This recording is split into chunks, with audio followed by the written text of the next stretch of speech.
According to the Census Bureau, in 1850, right? So that's about 11 years before the Civil War, there were 19,446,285 people identified as white in the United States of America, as it was in 1850. Now, out of those 19 million or so people, 186,555 actually owned slaves. Let that sink in. Whatever your image of slavery was in the United States, it wasn't that 0.9607% owned slaves. Hey fam, what's happening? It's your boy, the broke capitalist. And when I say broke and capitalist, I'm being literal to an extent. Not too broke, but I'm definitely not a rich capitalist. Just believe in the principles of capitalism. And if you're frowning right now, you probably don't know what capitalism actually is. But we'll get into that another day. Today, I'm going to suggest everybody move to Florida or elect a governor with the stones to do what he did, which is pass this legislation that's going to bolster the freedom of speech for those who live in Florida. So let's dive into this right quick so you guys can hear what I heard. And maybe some of you guys already heard this. This missed me somehow, but it's very important. And really, Florida is the trailblazer yet again on another issue that's really important to not just millions of Floridians, but really tens of millions of Americans. When the founding fathers established our country and crafted the Constitution, they were very concerned with threats to liberty, primarily emanating from government power. And they believed concentrations of power inevitably would lead to people's liberties being curtailed. So they designed a constitution that had separation of powers, checks and balances, and it was designed to create a government that could do the things that you needed a government to do, but did it in a way that was as safe as possible and had as many different checks along the way and balances so that you didn't have an accumulation of power in one part of the government. Civics 101, which you probably didn't have if you're under 30. But for those of us who are over 30, and for me, well over 30, civics was a class where you learned what the United States government at the federal, state, county, city, town level is supposed to do for its citizens, which is basically protect their freedoms. And I think that they were very smart about that. And obviously, we've seen other societies. Rights and freedoms, sorry. That have not had those protections. The results have inevitably been disastrous. We are now, though, in a situation where we have things that I think were probably unforeseen by the founding fathers. Whereas they established a First Amendment to protect people's freedom of speech, religion, and association from government overreach, we now have a situation in which some of these massive companies in Silicon Valley are exerting a power over our population that really has no precedent in American history. And I would suggest the monopolies today, these big tech monopolies, are exerting way more influence over our society than the monopolies of the earliest 20th century, which led to antitrust and a lot of trust busting. And so we're in a situation here where these platforms have become our public square. Floridians and other Americans go on these platforms to be able to share ideas. Heck, you go back to the beginning of these platforms, they actually were very liberating because you had corporate media, those legacy outlets, that many Americans grew to distrust, and rightfully so, they no longer had the monopoly on information. You could actually go around the legacy media, share information on these platforms, and that was very, very positive for millions and millions of Americans. And so you got a couple of conflicting, I guess, interest that he's kind of talking about. One is the media, which I gripe on all the time. The other is a monopoly on information, which is definitely related. So, you know, I was growing up 70s, 80s, all of the information came from basically the news, which was mainly local. Like, you know, we didn't really pay attention to national news. I'm just speaking for myself. So local news, then national news, hell, the encyclopedia and church on Sunday. That's pretty much where you got your information from. But with the internet, the monopoly that those entities held was dismantled. And so it was kind of like a free-for-all, Wild Wild West. Here's, I got this information. I saw some aliens. I got abducted. I hate white people. I love black people. I hate black people. Oh, he's a racist. She's a racist. So you got all this information flying all around. And then you get these oligarchs in Silicon Valley, basically, who are the arbiters of freedom of information. That was their selling point, basically. They managed to be, I'm gonna say, corrupted by somebody, to a point where one side of a political spectrum is demonized and the other side is glorified with blinders. I mean, one side can do no wrong, one side can do no right, and that is very dangerous to any society, especially a society that claims to be a free society. So let's continue on. My man, Desantis, what did he do? Actually, it was a little too positive, and the powers that be didn't like that. And so I think what we've seen in recent years is a shift away from internet platforms, social media platforms, from really being liberating forces to now being enforcers of orthodoxy. And so their primary mission, or one of their major missions, seems to be suppressing ideas that are either inconvenient to the narrative or that which they personally disagree with. And you think about some of the things that are in the news just most recently. Of the last however many decades, you know, some of the major issues that we've had to deal with, I would say two of the major issues when people look back on this period will be the efficacy of coronavirus lockdowns and the origin of the coronavirus in Wuhan, China. I'm going to disagree with him. I agree with him, but he should have said three. I believe the third one will be the exposure of the narrative, right? And how it's controlled for the benefit of some people and the detriment of others. I believe that day is coming. I'm doing my part in exposing it. And I'm also doing my part in exposing how the Black community has been used to facilitate that narrative.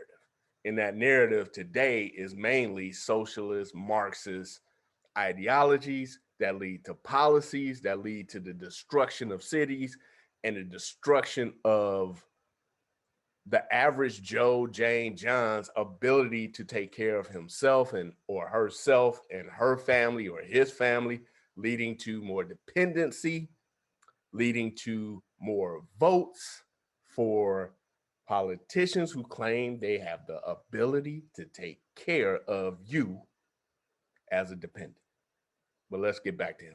Now we have information that this very well may have emanated from the Wuhan lab, that it was a leak from the lab.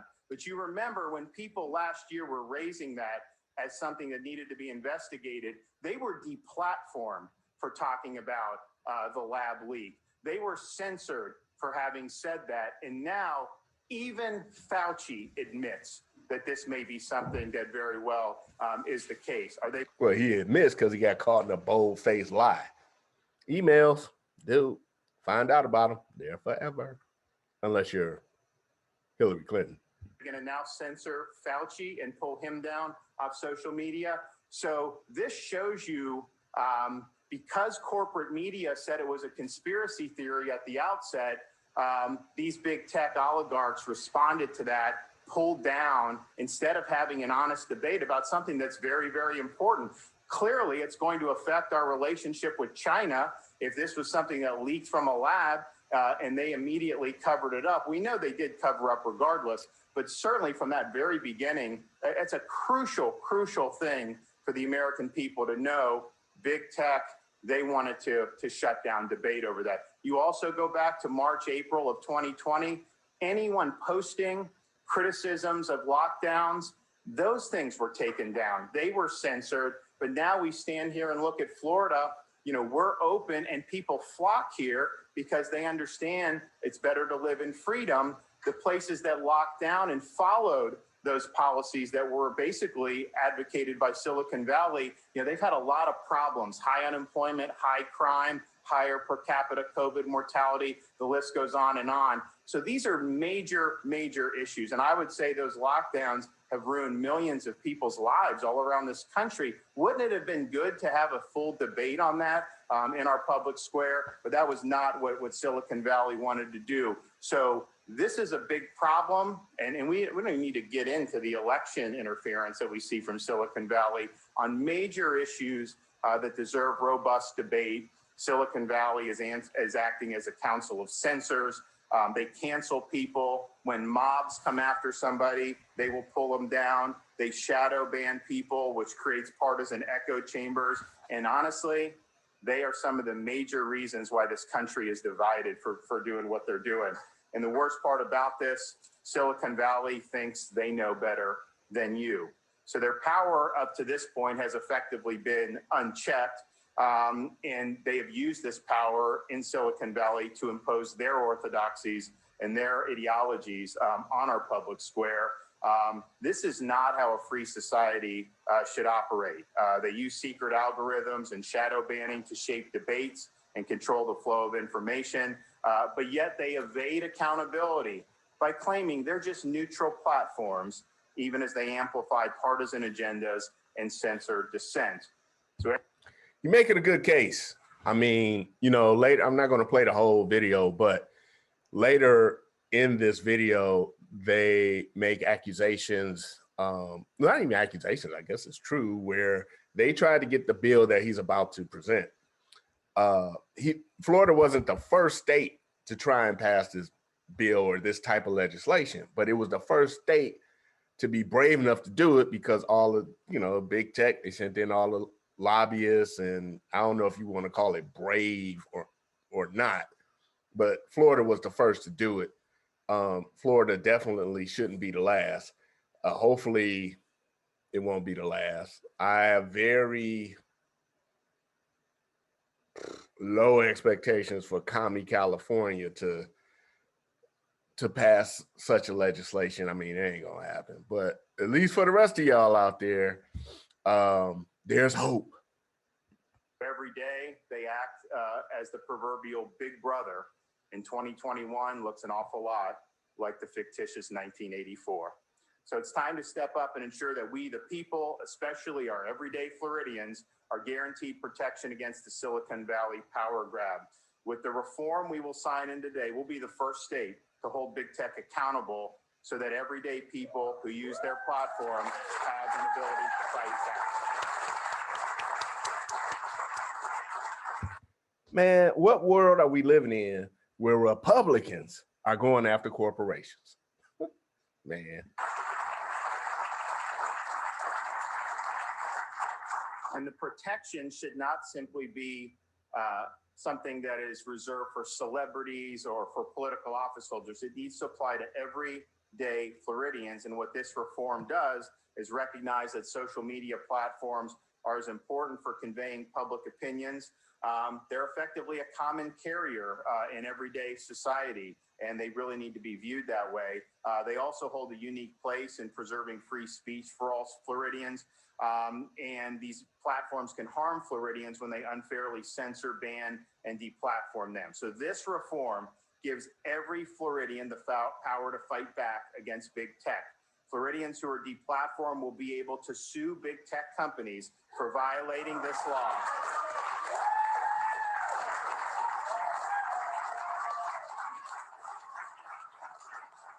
And if you don't know, now you know. Courts may award up to $100,000 in damages for each proven claim. These protections aren't just for elite, but for everyday people, millions of people who rely on social media to keep up with the news, do business, and stay connected with family and friends. We're the first state to hold these big tech companies to this standard of transparency and accountability. The law requires the platforms to publish detailed standards explaining how they decide which voices to censor, and they need to apply those standards consistently. Okay, I'll let you guys go find the video in its entirety, but yeah, it's a good day for the First Amendment, and people who understand its importance. We have nothing if we don't have the First Amendment, nothing. I was just thinking, you know, what if we had a situation where information that made certain people in power look bad?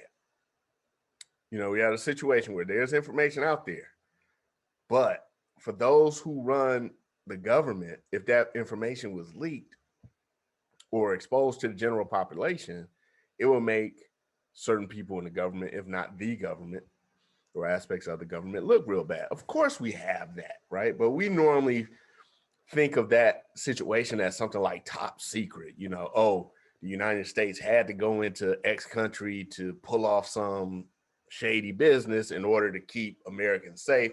We don't want everybody in America to know that. So we're going to put that over here on the shelf, call it top secret. But what if it's information that is huge?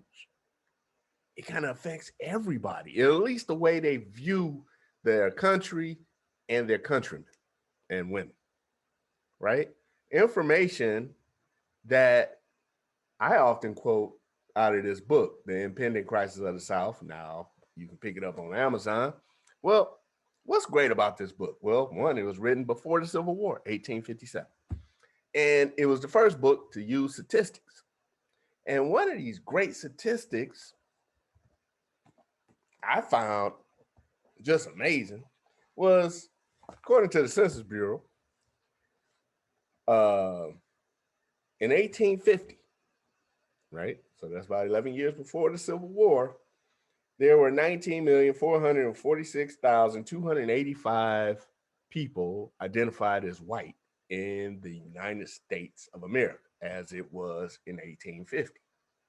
Now, out of those 19 million or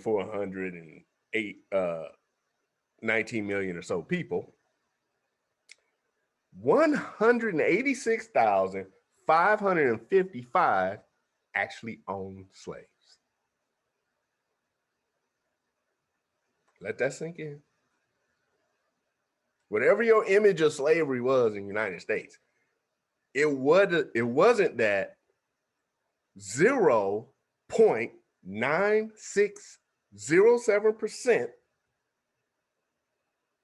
owned slaves.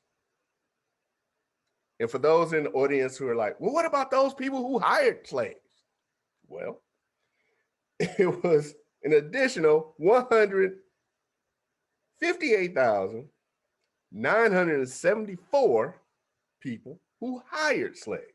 So that's a total of 347,525 people involved in the institution of slavery who could either own a slave or hire a slave who was white. That doesn't include the black slave owners. So 347,525 people out of 19,446,285 gives you 1.7896% of the basically white population in America at the time who owned slaves. Now, before you say you're diminishing the institution of slavery, no. What I want to say is the truth, period. Now, all my life, I've been black, and all my life, when slavery came up, I only got one perspective, which was horrific. Everybody had a slave. If you were black, you were a slave, and you were destitute, unhappy, and horrible, or had a horrible existence. Now, that's true. I'm sure that's true for some, but not 100%.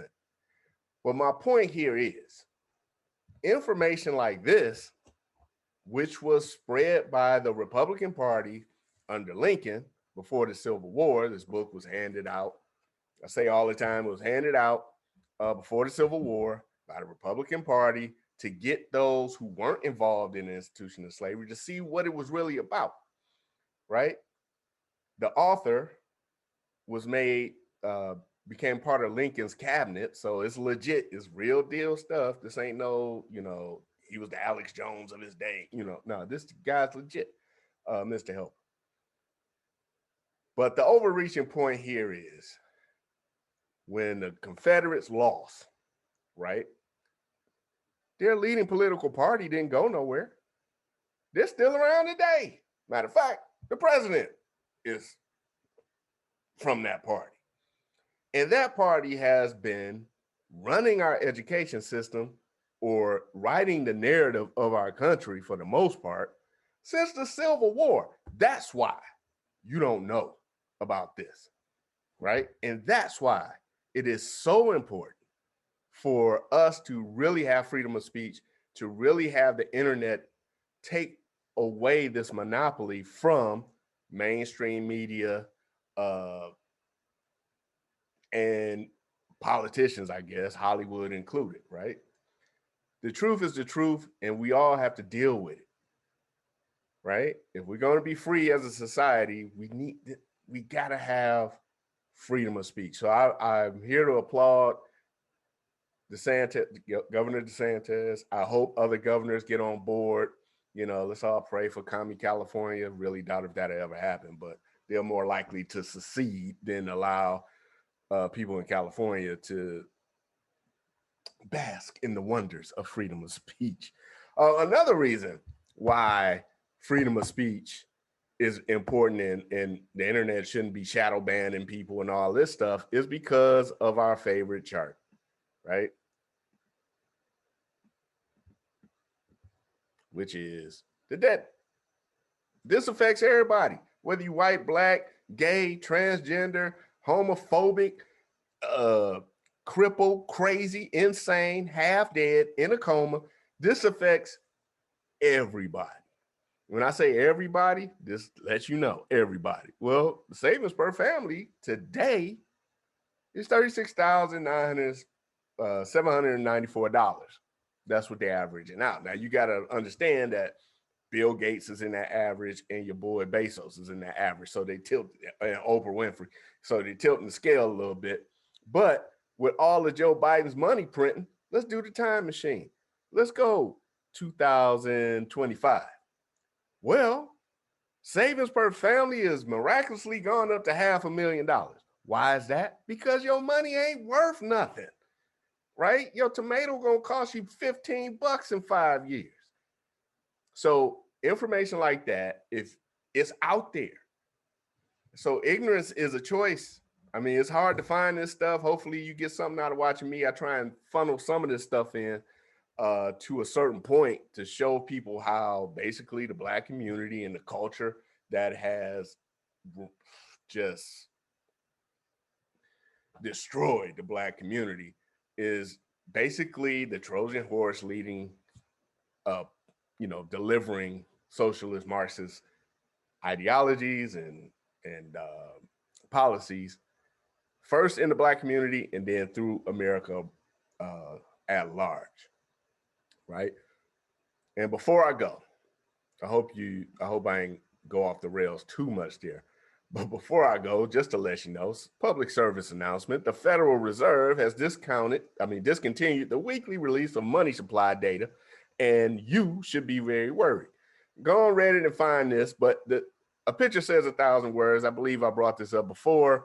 You know, here, if you look, money supply is pretty, you know, at a slow, even tick up, you know, and then what happened around 2008, you get a little bit of a noticeable uptick. And then since 2008, it's been climbing. You know, you had the TARP and all that stuff, qualitative easing and all that, whatever. And then boom. So if you don't know what that means, if you had $100 in the bank here, it ain't worth $100 here because of all the other hundreds of dollars that's in the system, right? This is important. This is what is important to everybody, not some, oh, I think he racist, or Jesse Smollett, whatever his name is, race hoax, or some other race hoax I seen on the other day where a dude broke into some car lot and wrote a backward swastika or something. Man, look, that isn't news. This is news. What your money is, your savings, how you gonna take care of your family, all that is news. And the culture, as people like me like to say, is blinding us from what's really important. They're using people who look like me to trick everybody in America into believing that crap like, what is it? Critical race theory is something you should halfway consider. Look, ignorance is a choice. Don't believe just anybody. Do your research, but research, go all the way back, man. Don't read about the Civil War from somebody who wrote a book in 1994 who was born in 1971, right?